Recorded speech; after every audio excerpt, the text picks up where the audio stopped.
الحمد لله والصلاة والسلام على رسول الله نبينا محمد وآله وصحبه أجمعين.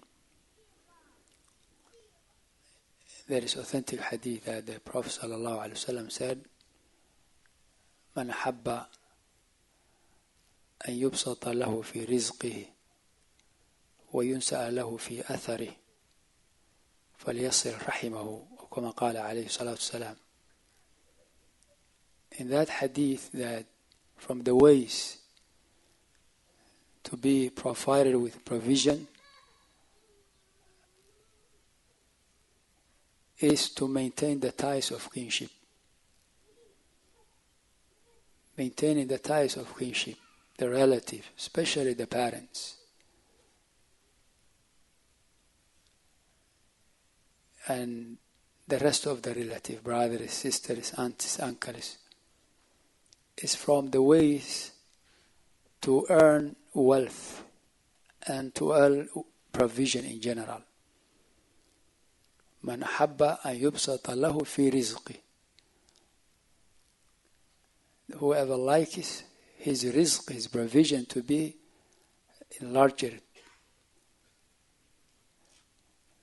to فليصل رحمه, he should maintain the ties of his rahim, his kinship.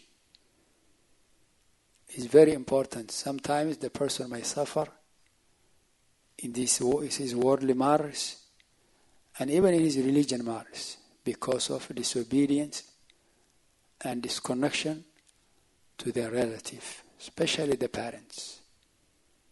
You remember the man, that righteous man, Jurayj, who his mother called him while he was praying, optional prayers. And he didn't answer her call. He continued his salah. More than one time, 3 times. Then she made dua against him, that Allah doesn't take his soul until he sees, Jurayj sees the woman, the face of those bad women who commit zina. And that's what happened to him. And when a Jewish woman claimed that he had a wrong relationship with her, and she had a baby because of him, and they humiliate him, destroy his place of worship, his masjid, and lock him and humiliate him, until one day they were taking him, and he asked them, where is the baby you claim I am his father? So they were on his way. This authentic hadith. And through that way he saw, they were passing by the area known to be the area of the bad people, those women who do haram. And he looked at them and he smiled when he saw their face. And then he went to the baby and he touched him. He said, who is your father? And the baby said, Ra'il Ghanam, the shepherd. And this is also, Allah subhanahu wa ta'ala can make who he wants to talk.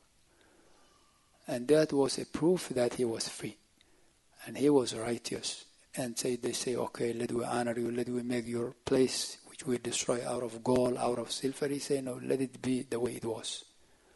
The point is, he was asked, why you smile?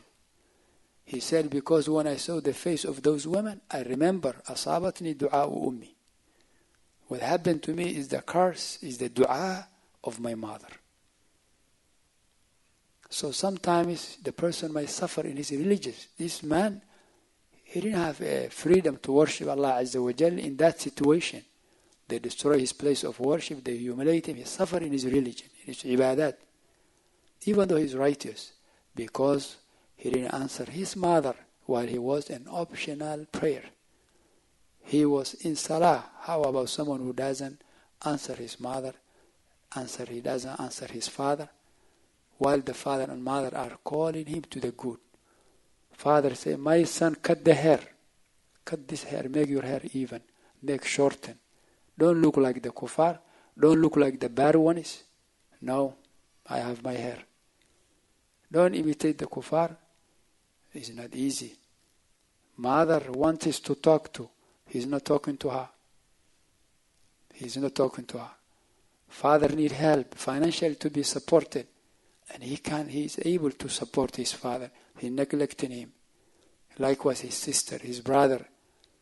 So this might backfire to the person in his religion life, in his deen, and also in his worldly life. You may be fired from work, even though you may be working, it's no benefit, a lot of calamity, accidents, courts, no ending problems. And you never know it's because of you didn't maintain the ties of kinship, the relative. Even if they are not Muslims, the parents, still we should take them as friends. وَصَاحِبْهُمَا فِي الدُّنْيَا مَعْرُوفًا.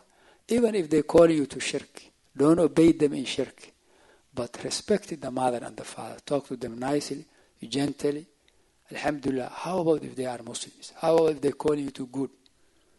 So we review ourselves. If we need provision to be provided, more to have it, to maintain the ties of our relative. Provide them, help them with advice, with da'wah. Teach them da'wah salafiyah. This is the best thing they deserve.